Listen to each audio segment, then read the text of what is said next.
What's going on, guys? I'm Brian, and today we got another special video. What's up? I'm Bonsai, man. It's been a minute since we made a bonsai video, dude. And like, look at what we got in front of us right here, man. That's right, man. We've got a couple of survival stories right here in front of us today. We got a video today on some bonsai tips for you guys. We're beginners. You know, I don't claim to be a professional on any level when it comes to bonsai. It's something I like to dabble with. It's such a great idea and concept to take, especially with maples and conifers. It's kind of a natural fit for those plants. But we wanted to jump in and share another video today. Yeah, dude, we're bringing y'all some tips from at least my first year of growing bonsai. Yeah. Stuff that I've learned along the way and that Brian has learned, and we're trying to give that information to y'all so that y'all don't make some of the same mistakes that we make and can share some of the success that we've had in growing. Yeah, man. So what I have here in front of me is a Acer palmatum Makawa Yatsubusa. And what do you got in front of you? I got my Pinus paviflora Fukai Japanese white pine.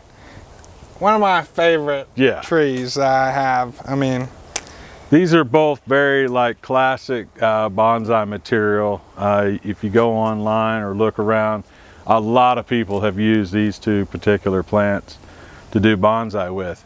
But one of the things we wanted to talk about today is a lot of times when people are starting to get into bonsai, when you're purchasing plants like this, you're getting into some money, right? Definitely. And it's a little bit scary because with bonsai comes a lot of risk. There's a great reward, but there's a lot of risk involved. And so we wanted to talk a little bit about something that Corbin's been getting into lately. And let's dive into that. Guys, I will tell you, yeah, I'm scared as heck to ruin my beautiful white pine, getting that nursery material, which you already have that initial investment in, right? And ruining it. Yeah. And being really sad about A1, the bonsai that you were cultivating, and then B, about that investment that you put into it. But you can fix both of those problems by going and exploring the beautiful world around you and picking out those awesome trees that you'll see around your landscape, in the wild, in nature. And it kind of feels like a bunch of different, like it checks a bunch of different boxes off in one go. You know, you're getting out into nature, you're enjoying the plants in their natural habitat. Right. Sometimes you get some ideas for bonsai while you're looking for bonsai material. Right. Exactly. And one of the cool things about that, and that's called yamadori, right? Exactly. The act of going out and collecting something from your native material.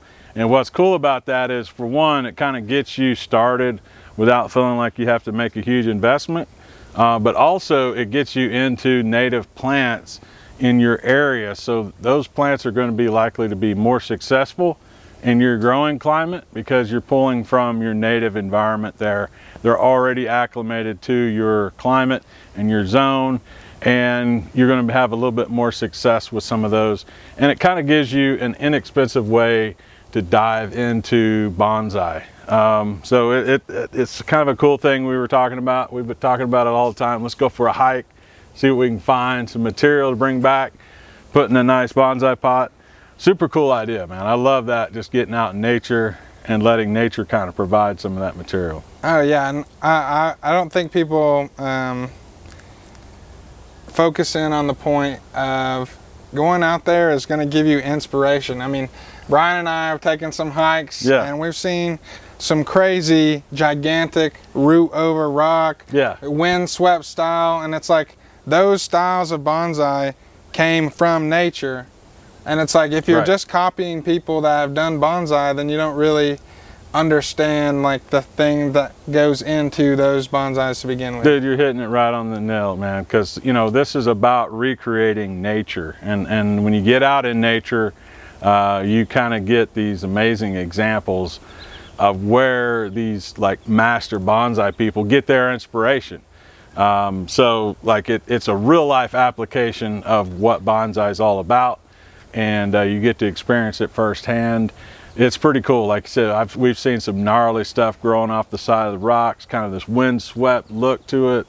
I mean, all of those things comes from nature, so it's cool to get out there, see what you can find, see what inspires you, the style of plants you like, and then you can kind of come back and decide, okay, you know, this cultivar or that cultivar may be what I want to invest my money into and try to recreate that natural feel. Yeah, one of the craziest things that happened to me, I was tubing down the Green River, and you know, that's a river that goes through multiple states. Right. But I'm just floating down the river, man, and I look over to the right, and I just see this like rock sticking out. And then I just see this little tiny tree slowly peeking its way out. Yeah. And it's growing inside of the rock, and it's like, boom, right there, bonsai, man. Like, that's what it is, you know. It's like people saw that stuff out in nature. They're like, man, like, I need to do that at home.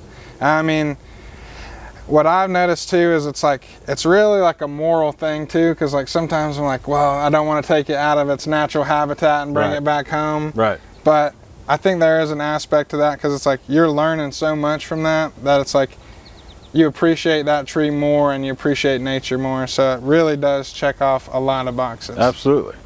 Absolutely. So we'll get kind of into the nit and gritty of some of our just things we've learned about bonsai and doing these kind of beginner bonsai projects.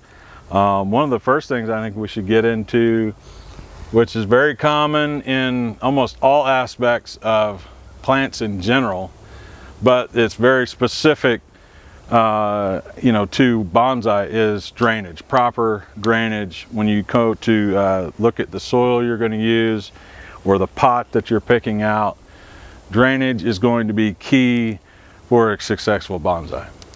Oh, definitely, dude. There's probably papers written about that. Yeah. Like, I'm sure that people in Japan have been arguing about like the perfect mixture of, you know, clay to volcanic rock to pumice for, you know, hundreds of years. Yeah. So, I mean, there's definitely a lot of variability you can have in it.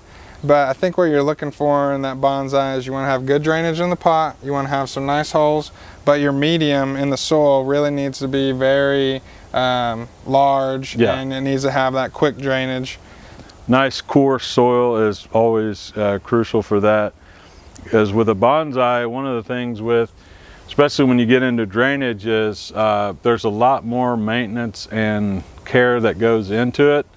And so, you know, it's gonna really vary depending on what type of soil mixture you have as to how much extra care and maintenance you have on it. And both soil and pot, I think, work together when it comes to drainage, because I've seen a lot of what I would consider bonsai-esque pots out there, but there's no drainage holes in them. There's no way for that water to escape from the pot. So right away, that's not a good place to start when you're looking at selecting a pot for your bonsai. And then when it comes to the soil, you know, a lot of times it's like, you know, people just like, let's just grab a bag of potting soil and just throw it in it and hope everything goes well. That's not the case when it comes to bonsai, because you're shrinking down everything that root system has to work with, and you're limiting its ability to spread and to consume all of the water that's in that soil. So you really have to play with the medium of that soil a lot. Yeah, and you and I were talking before we started shooting about how what is that distinction between container gardening and bonsai? Right. I think we just hit it on the head. I really do think it's that medium of soil that you're using, you know. Like that makes sense. Like, because I mean, yeah, containers, anybody can put a tree in a bonsai pot and call it a bonsai. Right. But it is like that medium is the most important part, because it adds so much more to taking care of that plant, you know, but it also helps with root development and, you know, health of the tree so much that, you know, it's kind of a must if you really want to get serious about the bonsai, is you got to have the medium, which that's going to make everything a lot more hard, obviously. You're going to need to water way more than you would a normal plant, just because I mean, the whole point of that medium is to make sure that those roots can dry out Right. and grow, and then hit it with some more water and dry out and grow, you know, so.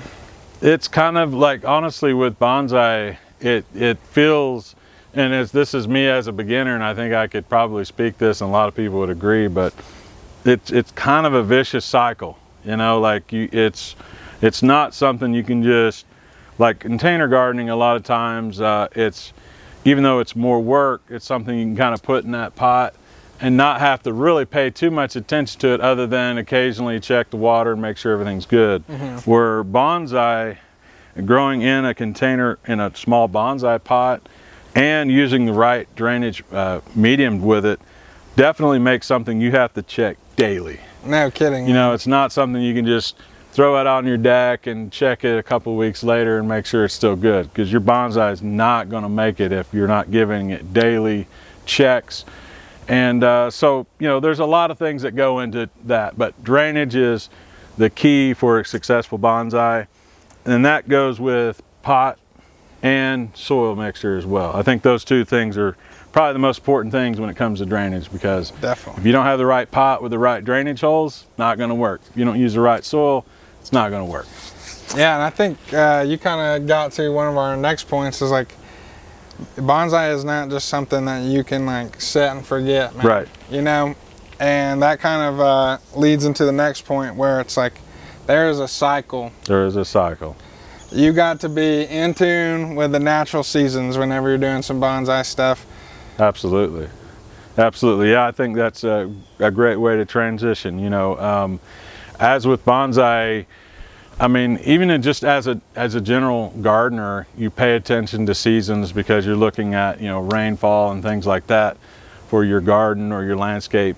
But with bonsai, that's elevated even more, because it's reliant upon you to provide everything that this plant needs, and that includes where you're putting it. That includes obviously the watering, the care, the maintenance, and then each season that changes. Definitely. Right? Because I mean, one of the things I learned the hard way was, when it comes to the winter months, when you have plants in a bonsai pot, it's like, I mean, they're not going to be able to handle your typical winter situation. The freeze point on that is going to be way more than it would be on in a larger container or in the ground. So yeah, and that goes into the summer as well, you know. Absolutely. Or I guess I go from winter into springtime, which Okay. is like, springtime is when you want to be like right between that winter to springtime. It's like perfect time to be repotting. Yep. And you know, that, because all those buds are starting to flush out, you know, it'll be able to handle going into a new pot a lot easier. Right. Just because it's like the season of growth is happening. Mm-hmm. And that's when you feel like you can get away with a lot more actually pruning and root pruning. Yes, exactly. Yeah. Like, springtime is going to be the busiest time for you, if you're a gardener and if you do bonsai, for sure. So. Absolutely. Yeah, I mean, there's a time and a place for everything in the bonsai process, and I think it's so important to remember that each season presents a different set of opportunities to manipulate your bonsai in different ways, but especially like in spring, before that leaves out, you want to be able to deal with, if you're wanting to put it in a new container, or say you have some new material and you're wanting to pot it up, that's the time to do it, before it leaves out. Once it leaves out, you're not going to be able to, you know, condense that root ball, and you're just going to stress the plant out, and it's not going to give you very much success going into the summer and coming out of spring into summer. And then, like I said, just following the season, summertime is a difficult one, I think, because you kind of get to where you want to just be able to forget about your bonsai and just kind of let it do its thing. Mm-hmm. But that's when it needs that most water attention. Definitely. Because every day is getting hot, everything's getting dry. You know, usually in the summer your rains kind of slow down, so it's definitely more dependent upon you watering your bonsai. I mean, these things can dry out so fast, so quick. Like, you'll think, it'll be all right, a couple of days, whatever. Nah, man, it's every day you got to go out and check your bonsai, make sure it's got the right kind of moisture. Definitely, man. And you'll see whenever that plant starts to get stressed out, because it'll slow down on pushing all that new growth out, and it'll hit a big pause, and it knows that it's got to stay like you got to stay vigilant, and the plant's got to stay vigilant and making sure that it stays alive. Because I mean, it's easy. I mean, even in some 10 gallons, like I have a big 10-gallon Kiyohime. Whenever I went out to Oregon, there's nobody to water it, and like that thing is a big old root ball. Yeah. So it dried out so quick. I lost some of that new growth, and it's like that is magnified on this scale. Big time, big time. That's something you've really got to pay attention to. And you know, like I said, bonsai is kind of this vicious cycle that you go through, because it is a lot of maintenance, but there's a great reward for that. You know, like I have really enjoyed having this sitting out on my deck. And I know you've enjoyed this. You've got a nice little hangout spot in the backyard. You've got this sitting out there. And so you kind of get to enjoy the reward of all the risks that you've taken when doing a bonsai, which kind of leads us to the next thing, which is location, right? Yeah. So with bonsai, they're dependent on you to put them in the right location to survive and thrive and do well in your garden. So, and that's a multi-layered thing, location, because that can be your location that you live at right now. You know, you got to be in tune with the seasons and know what's going on, because sometimes, like here, we got a really nice climate. Right. You can kind of get away with stuff here and there.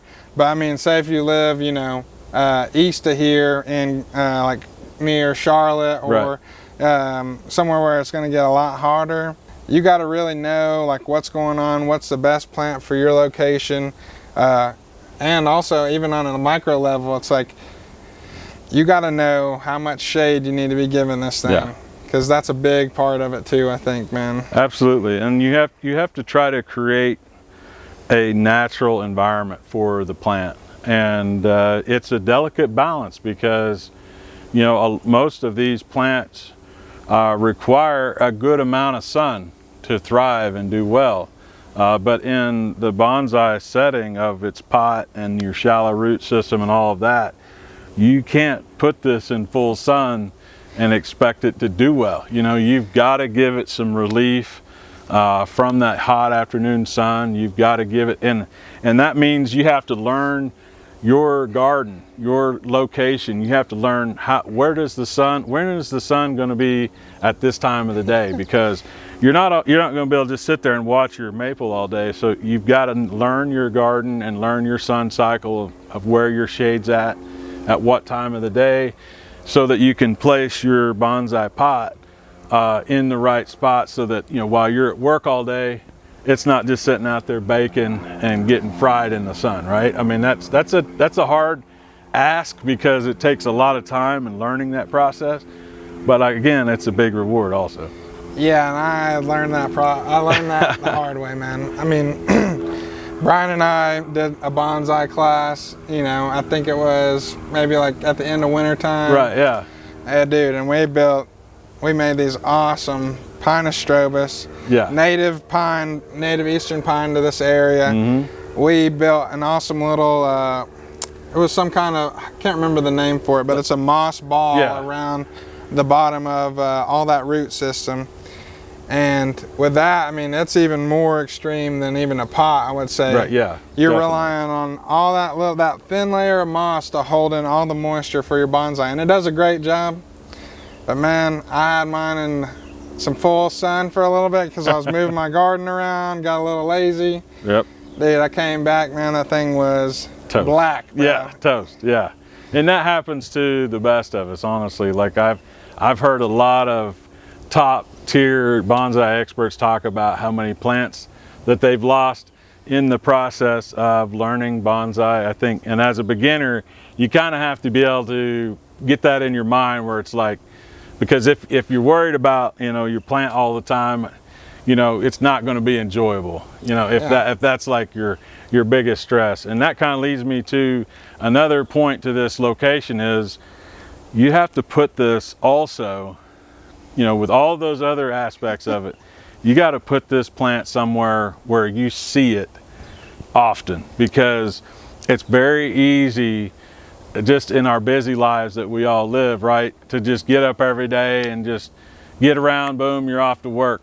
And if you're not passing and walking by that bonsai every day, you're going to forget it one day or 2 days, and then all of a sudden you come around the corner and there it sits and it's completely burned up, and you're like, man, what was I completely forgot about it. And it's one of those things where you have to give it so much attention, you know, on every level, and really learn that whole process. And there's a lot of experimenting with it, you know. Definitely. Like you may feel like, okay, this spot's going to work great for me. I've looked at all the sun and shade. I walk through here often, and then it may still be something that didn't work out quite like you thought. So there's a lot of experiment to it. Dude, nobody likes an expensive toothpick, dude. Right. You know? Exactly. That's a heart-crushing thing. I think that leads into our next point, though, is this is all about having some fun. Yeah. Yeah. And I know that might be a little bit of a cop-out, but, you know, that encompasses so many things. Like, you got to realize that killing plants, sadly, it is part of growing plants. And that was a very hard lesson for me to learn, man. And sometimes you just really got to take that jump. And like, that's why I think Yamadori offers like an amazing opportunity. You know, that plant is going to be, even just going and clipping the plant that you see and kind of shaping it in a form, that's going to be a lot less stressful. Right. And it's going to kind of build your knowledge and also give you something fun to do like while you're learning bonsai. Because I think a lot of people want to jump like right into it. Like, I know some people might want to buy like $200 plant. Like, I mean, I know whenever I got to MrMaple, dude, there was definitely some trees that I was like, yeah, dude, I'm going to cut that thing down to the ground, dude, and I'm going to grow it straight from a bonsai. But it really, that's not rewarding, man. You know, it's like kind of slowly building up that knowledge, because, I mean, this is something that takes a long time, so there's not really a need to like rush right into it. Yeah, and I think it's also important to remember that, I mean, when you get into, you know, the technical side of bonsai, there's a lot of information out there of how to do specific things.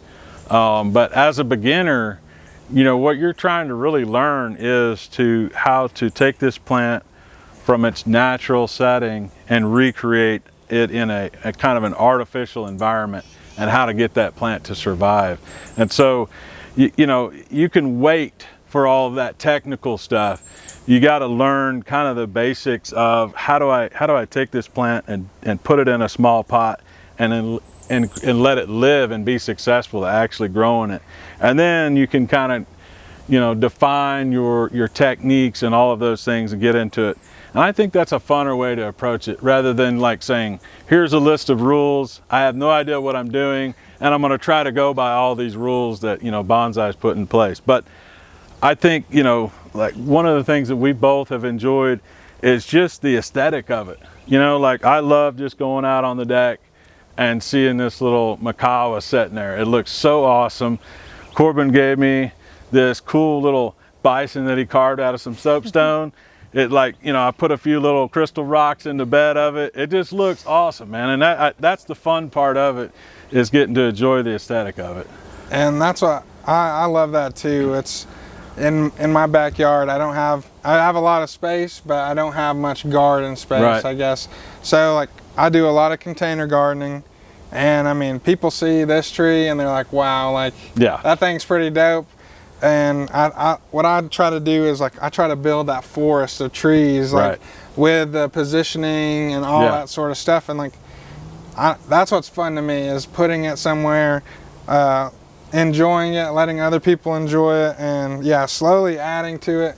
Because this is something that's going to take 50 years, man. I mean, like, we were looking up today, just trying to get kind of some ideas on we were looking at some of these bonsai, and it's like some of them are like 50 to 100 years old, and it's like, you know, it's hard to look at that and feel like, how can I get into bonsai when it's going to take me 100 years to get it to look like this? And so it's important to remember to have fun early on, because, you're not going to have that 100-year-old looking tree right away.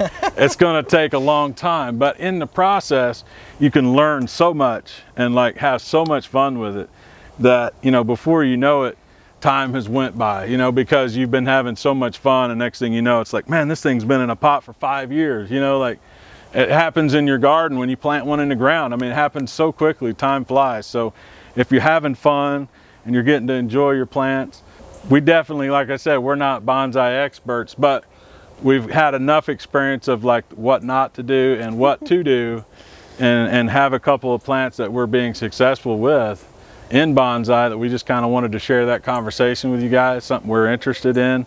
We know we've had a lot of people saying, man, when's the next bonsai video? But you know, we were kind of busy with the summer season here at the farm. It's been a lot. And we hadn't really been doing any kind of bonsai stuff because it's not really that time of the year. Right now it's just keeping them alive until this winter. And then this next, yeah, and then this spring, coming next spring, I'm probably going to try a couple more, you know. And yeah, you know, I'll be doing some pruning. You know, I've got a few ideas on some, maybe even a little bit of wiring technique that I'm trying to get into. And I really love what you got going on here. These are little things you can do just along the way. You've got this nice moss. Got a little clover patch over here, the little frog sitting out front. That's the fun part of it, man. You get to create and make it look however you want to, man. No kidding, man. Having fun, that's what gardening's all about, man. It's like making that world around you beautiful. Right. And bonsai, like, it takes you into like this little microcosm It does, of stuff, man. And I think that's why Brian and I enjoy it. Yep. You're really getting intimate with that plant, and I don't know, it's just awesome, man, and I hope that, you know, we kind of influence some of y'all to get into this, and if you're on the fence, hopefully we kind of convince y'all to try it out, and don't be scared, you know, because that's what holds us back sometimes, is some fear of stuff, but it's like, toss the fear out, man, and just go for it. So yeah, if we convince you guys to, you know, start doing more bonsai, you know, make sure to like, share, and subscribe down below. We love having all that feedback with y'all. It's like, it's awesome to have a cool community, be able to talk to. I know just being able to meet some of y'all at open house and talk to y'all online and stuff like that, it's really opened me up to just how community driven all the maples are, dude, and it's awesome. Absolutely. Well, man, we appreciate you guys tuning in, so take care. God bless. And have a great day.